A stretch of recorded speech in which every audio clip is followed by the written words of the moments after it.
Hello, bonjour! This is Margaret from Boboleros. Welcome to an episode dedicated to a new yarn collection inspired by Paris. This is a broadcast usually about knitting, but also random drippings from the brain pan and inspiration from the world of fine arts. So welcome, welcome, welcome. Just a little backstory. Every spring for the last couple of years, I've had the luxury of accompanying my husband on, every year he goes to a conference in Paris around springtime.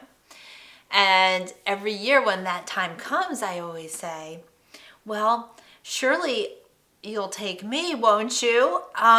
Is there space in the luggage? I don't care.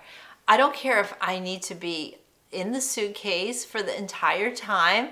I'm going to get myself to Paris with you some way or another. And he was gracious enough to say, of course you're coming with me. So anyway, so I cleared the schedule and was off. It was a quick little jaunt. It was leaving Thursday night, coming back on a Tuesday. So it's really 4 days in Paris in March. So what does one do? One knits a sweater. Of course, one knits a sweater when you know that you're going to be in Paris.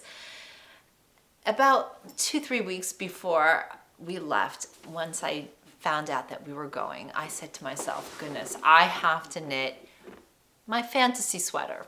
Because as you guys might have heard from previous podcasts, I knit for my fantasy life. Not really for my practical everyday life, but my fantasy life. And in my fantasy life, I am walking along the Pont Neuf, wearing a beautiful hand knit sweater, sipping cappuccinos, looking at great art at the d'Orsay, and just taking it all in. That is my fantasy life sweater. So I started to think, well, what colors, what kind of sweater pattern, what should it be? The colors came to me quite organically. It was actually inspired by a painting that I have by a wonderful painter who's also a knitter, and you might know her from the knitting community, Dawn McVeigh. I shared with you that I got one of her beautiful flower paintings, and one day I was looking at it and I thought I was really interested in dyeing some celadon color, kind of like this light green, to celebrate the beginnings of spring. So I knew I had to get that. I knew I wanted the body to be of a celadon color. But then I was thinking about the pops and what else should be there. But luckily, I found the great designer, Amy Opie. I don't know how I missed Amy Opie in my knitting life, but I was able to meet her at Vogue Knitting Live this past year. I didn't even know that I was in the presence of knitting royalty. She was working, helping people out at the booth that Pam Powers had. Ikagai Fibers. You might have seen that I made the incredible blanket scarf by Pam Powers, inspired by a Pearl Soho pattern, and I used the Ikagai fibers for that, and it just was like a knockout. I actually took that on my trip, and it was so handy because it was so super cozy, and let me say, it was quite windy and quite chilly at times. Definitely like the kind of weather that you need to layer. But it was there that I met Amy Opie. And she was so humble. She just said, I designed some patterns. Well, later that night when I got home, I looked her up and I realized, what? She's prolific and absolutely amazing. And when I saw her Georgiana sweater pattern, I said, that's the one I must knit. So the two contrasting colors I decided would be a dark green and then a hot pink. And I was off to the races. So anyway, I was able to knit the Georgiana sweater, which became my Paris sweater, and here it is. here she is. Anyway, I am so pleased with the way this came out. However, I did make a lot of modifications. The reason I did that was not because there was anything that I didn't like about the pattern. It's just that in my fantasy outfit, I was wearing a pencil skirt with this. And in my fantasy outfit, the pencil skirt would be this color, dark green. I scoured the internet and finally found my pencil skirt at a website called House of Foxy. And it was a pencil skirt that it's a vintage inspired online boutique. They have a lot of cute things. And so I ordered the skirt and I was hoping, it's so hard to know when you order colors of garments, even yarn, right? Like online, because things look different depending on your monitor, and the way color shows up on the screen is quite different than it looks in real life sometimes. And so I wasn't sure if it would be the shade. And so when it came, it was like the perfect match. I was so happy. The only problem was that it was not fitting me correctly, so I had to have it tailored. But once I did that, I knew that it would be just perfect with my sweater. And I wanted the sweater to be fitted to kind of match that vintagey vibe. In retrospect, is that the most practical thing to do, Margaret? No, it's not. Because I know that aside from my Paris trip and my fantasy moment, I probably will get more limited, like very special occasion wear from this sweater. Maybe not. Maybe I'm actually limiting myself, but because of the fitted nature of it, it's not your casual go-to sweater, unlike the Dartmoor, which if you haven't joined the Dartmoor Cal, the Dartalong, please join us. It just started March 1st and it's going till May 1st. And it's a sweater pattern by Kaidri, and I'm doing a knit along, co-hosting it with Leslie Friend from A Friend to Knit With, Gina from Skin Cocaine, and we're having the most fun knit along. There's a Ravelry group set up, there's prizes, there's upcoming lives and all sorts of fun things in the community. And it's just a great excuse to knit a very wearable sweater, which I am doing that. I'm knitting the practical sweater, but I have a separate video about that. Any case, getting back to the modifications I made for this sweater. I'm not sorry at the end that I made it more fitted, but if you're interested in knowing, if you're kind of sort of a little bit worried about the challenge of modifying a pattern, which I was for many years, I wouldn't dare go off script of a pattern. I didn't even know how to do that.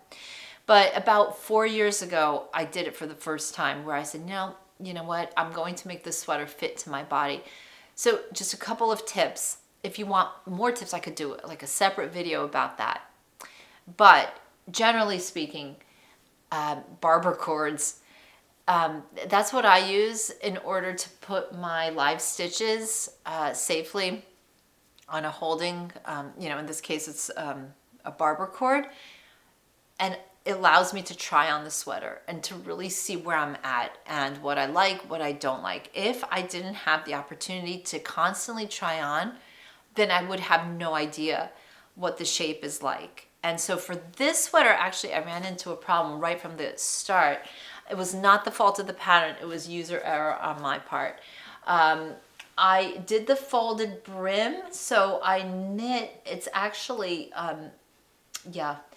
I knit double this amount and then I folded it over.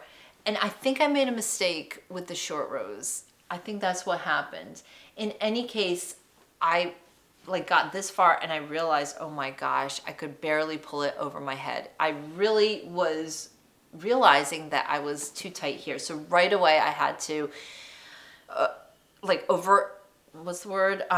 avoid catastrophe. So I switched to a larger needle size, at least 2 times bigger. And so whatever was, like usually for color work, and the pattern does say go up a needle size, I went 2 because I was really getting too narrow up here, and I'm glad once I started to get into the color work, I realized that, okay, it fits, but it was kind of perilous for a moment there. The color work I did exactly to pattern, and it was just so much fun to see how this would come together. I will say, I knit up to here and I was really, really doubting my color choices. And I only bring this up because I think that's a common thing that we do as knitters. It's really hard to see the full picture of the garment when you've only knit a few inches in, especially in color work. And it's so easy to doubt your color choices. And I sure was doubtful. I was considering restarting and doing a different combination. But I kept going, and I am so happy I did, because the minute I started to get a little bit more length, I realized everything does harmonize. And it was the right choice for me. So don't be afraid. Like a little bit in does not give you the full picture of the sweater. And if you find yourself doubting, keep going. I would recommend keep going, because if your initial instinct was, I love these colors, then stick with it. So I kept going, and then I arrived around here. Now this is where I realized that with the sweater, I would have a lot of positive ease here. And that would, for me, I would kind of think that's more like a casual style sweater, which again, was not what I was after. So I decided to go and start tapering in. You could even see where I did my decreases here. I had a plan that I would decrease like I started off with 10 stitches. I always think in terms of percentages, like how many percent do I want this to be more narrow? Is it 10%? Is it 20%? Is it 30%? And then I kind of calculate the stitches that way. So I start with 10%. So I don't remember how many stitches I had on the needles. Let's say it was 100 once I split for the sleeves. Then I took like 10. So every 10, I would do a decrease. I would do a decrease. And then I would kind of see where I am. I realized, oh, I still have a long ways to go with my decreases. And then, I would maybe knit another row, then decrease again. Not every 10, because I didn't want the decreases to always I wanted them to be a little bit more staggered. So then I decreased maybe every 8, and that was obviously going to give me even more of a narrow fabric. And then I kept going and going until I got exactly to the point where I wanted it to be. And then that was it. I just went straight on down. And then came the question, because the pattern does show a little bit more color work by the rib. I really wanted to do it, but then I thought again, because of the way that I was trying to make this a more formal sweater, I didn't think that stripes would add to that. So I just decided to make a longer rib. And that was it. The sleeves, I did exactly to pattern, and I cut them off a little bit. I don't know what's going on here. Oh my goodness, I have a loose stitch. But I made them a little bit 3/4 inch. And you know what? I think also because, yeah, you could see this. It looks really funny when you look at it from this end, but when you wear it, it's fine. But it looks really wonky because it's like rather wide here, and then here it gets really narrow, so it looks like a chicken leg. But I had to kind of decrease more because it was too much fabric again to go for the look that I wanted. So I had to decrease, and anyway, I finally got to where I wanted to be, and then did the ribbing, and that was it. So those were my essential modifications. So they had to do with decreasing, changing needle size, trying on all the time, and really having a picture of the look that you want and the fit that you want. I used to be so scared to modify patterns. Sorry. And now I realize that honestly, it's just adding or subtracting. And I don't get scared anymore, because I can always subtract if it's too wide. I could always add if it's too narrow. When you realize that things don't have to be so super complicated, it's okay. One thing I will say, the decreases, the way that they stand out, it wasn't my intention, but I was happy that at least I kept doing them in a regular way, counting and making them not random. And so it looks like a design feature, even though it was not. So I will say that. One word about color work. There were some long stretches where catching floats would normally be required. However, I remember reading in the pattern that the designer herself says that she doesn't catch floats, and I thought, okay, if she doesn't catch floats, I'm not going to either. So that's my doggy making noise. Coco, come here, come here, come here, come here. Okay. So I didn't catch any floats, and it was totally fine. I did have to tug it though, to make sure that I wasn't puckering, getting things too tight. So that was very helpful. I did find that when I did occasionally, I think I tried doing some kind of catching of floats, and every time I did, I created a little hole where you could see the background yarn strand, and I was not happy with that. So color dominance is a thing, and I am not always great at adhering to those rules. So that's why I'm like not catching floats anymore. I've decided I'm done catching, at least for these types of sweaters. And we'll see, like, you know, never say never, right? Never say never. Now, moving on to the yarn. The suggested yarn for this pattern is worsted weight. And I was really excited to bring a new base into the Boboleros line. And it is a BFL Superwash Merino base. And it is squishy, and it is lofty, and it is sharp. It has a beautiful definition for the stitch, and it was exactly what I wanted. I normally do carry-alongs of like one strand of a mohair. I did not. I just kept it at this one, and it was really doing the trick. I was very happy with the way that this knit up. So after knitting this and having Paris on the mind, I then learned that these colors were featured in one of my favorite French artists' painting, Pierre Bonnard, and it was a painting called La Terrasse. And I thought, oh, you know, that's nice. That's a nice little tie-in, right? So in any case, I was so interested in getting more colors and creating various assorted options for kits in case anyone wants to knit the Georgiana sweater or any other color work sweater. I had a lot of inspiration at the Louvre for that. So let me just talk to you about my afternoon at the Louvre. So the Louvre, as you have definitely heard of, it's a huge museum. In fact, it is the largest museum in the world. I've been there like already 25 years ago, and this is my like second time going.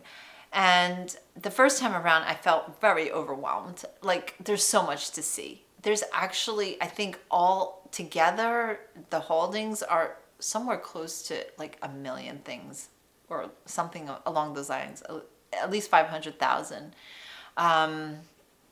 So there's a lot to see there.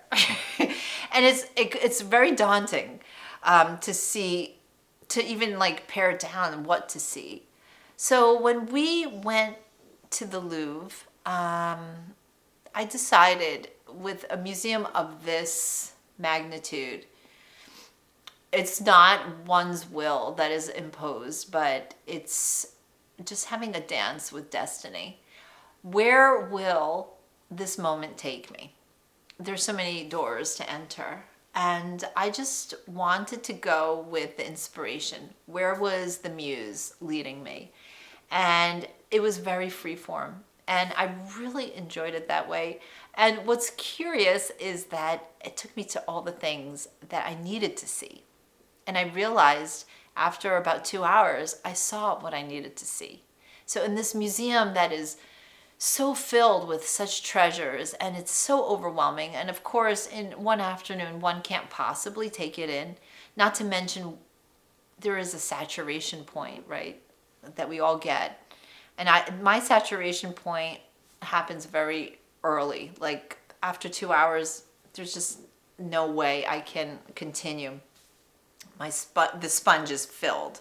So, but in those 2 hours, as I was walking through the Louvre, you know, the first place that I was stopped was in front of this gorgeous statue, and it was a statue named Psyche Revived by Cupid's Kiss, and it's based on the mythological story, and it's just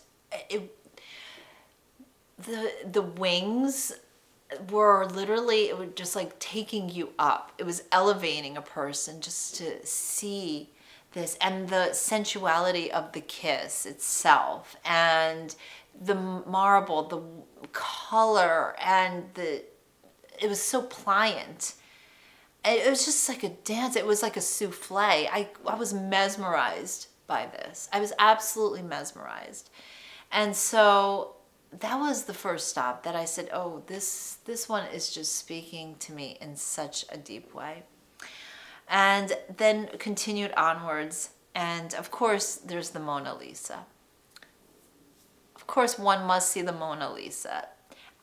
Having already seen the Mona Lisa, I said, to my husband, I said, you know what, there's going to be crowds and crowds and crowds, and it was very crowded in general.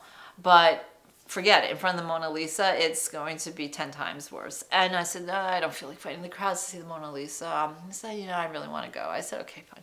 So we went, and yet, even though I kind of was saying, you know, there's no need to see the Mona Lisa, again, it had a certain sway.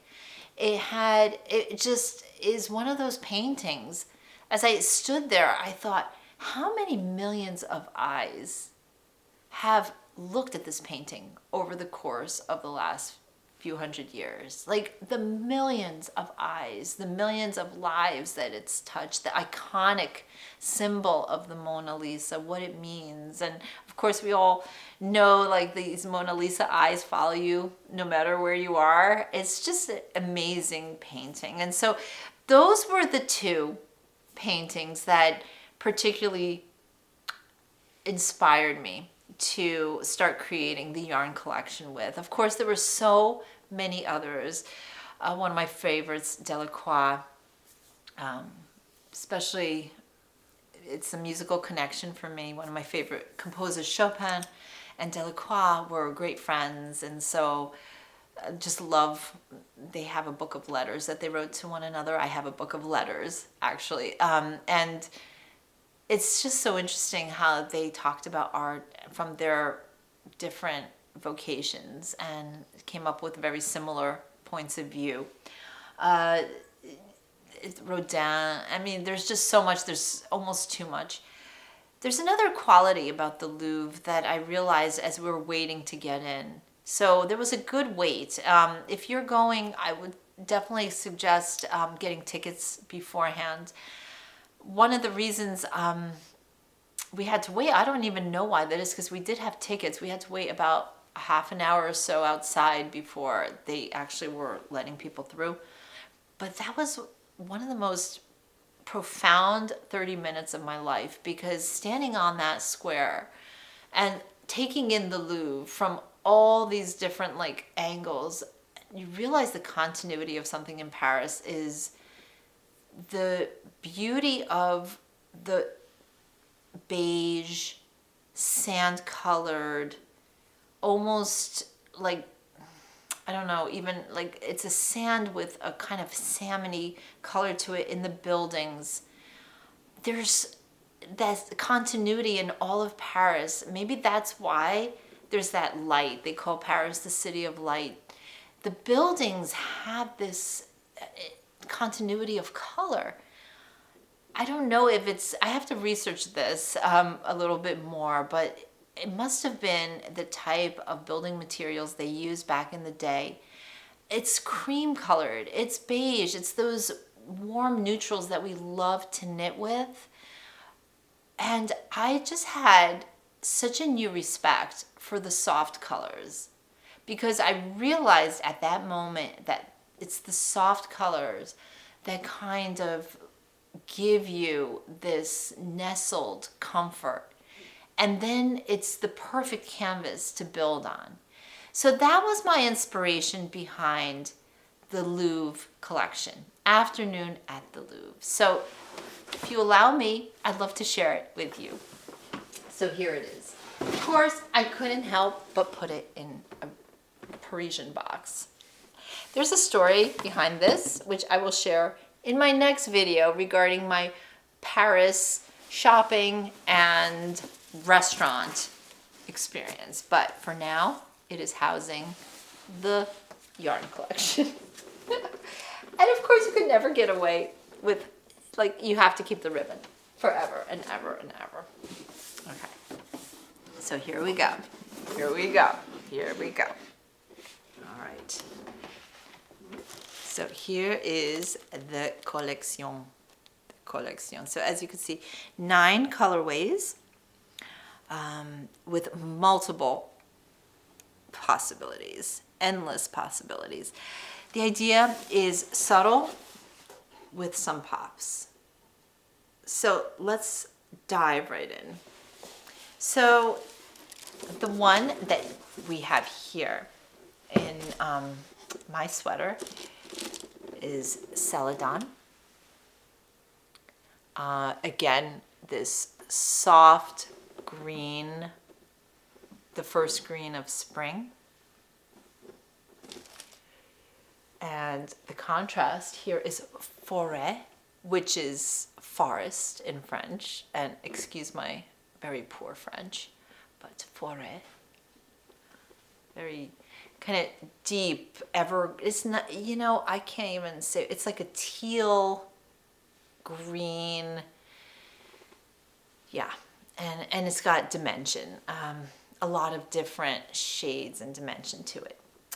And then the pop here is Cupid, and this is one option. Now, again, everything is customizable.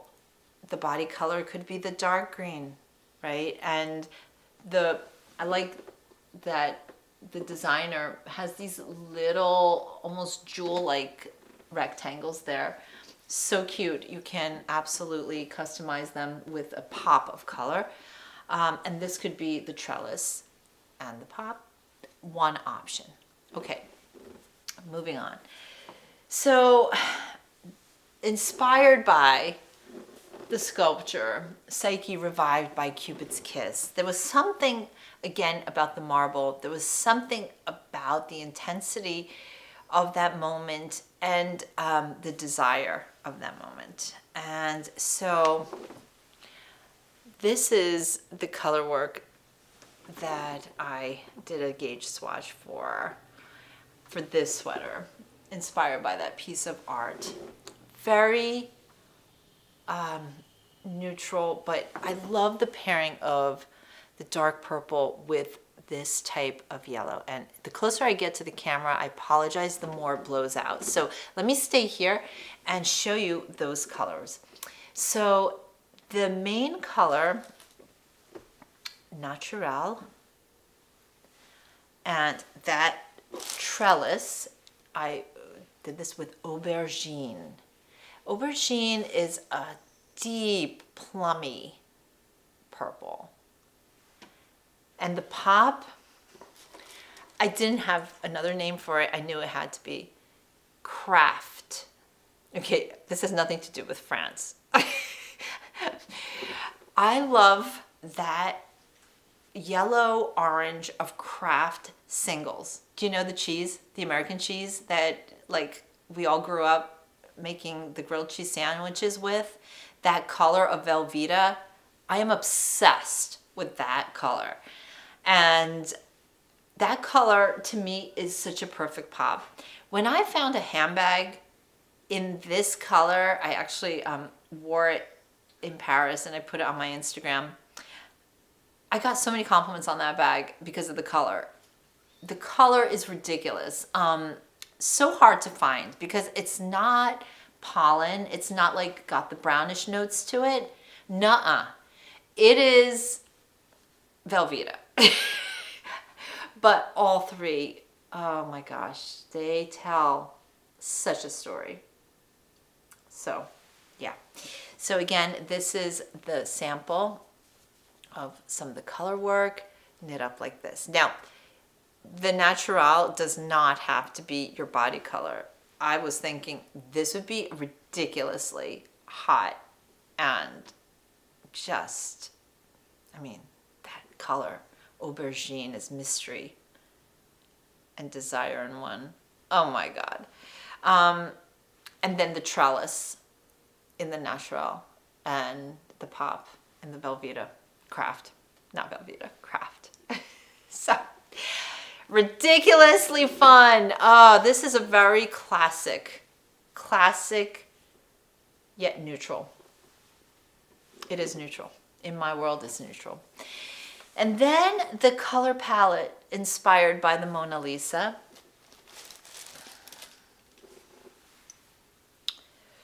Is this gray, which is called gris.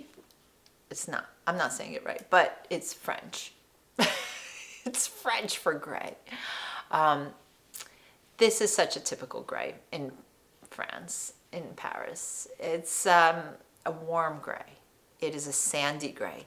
There's so much sandy quality in the buildings and streets that impressed me. I couldn't articulate it any other way. And this is a gold, which is French for gold is d'or. Yeah. And then this one is a kind of mauve-y pink, very sophisticated pink that you just cannot resist. So this one, all three together, classic combination. I went ahead and knit up a little sample so you could see the Mona Lisa colors this way. The gold is actually not called gold. This is called camel. And French for camel is a word that I cannot remember, but that's the name of the colorway. It is more camel gold, very neutral.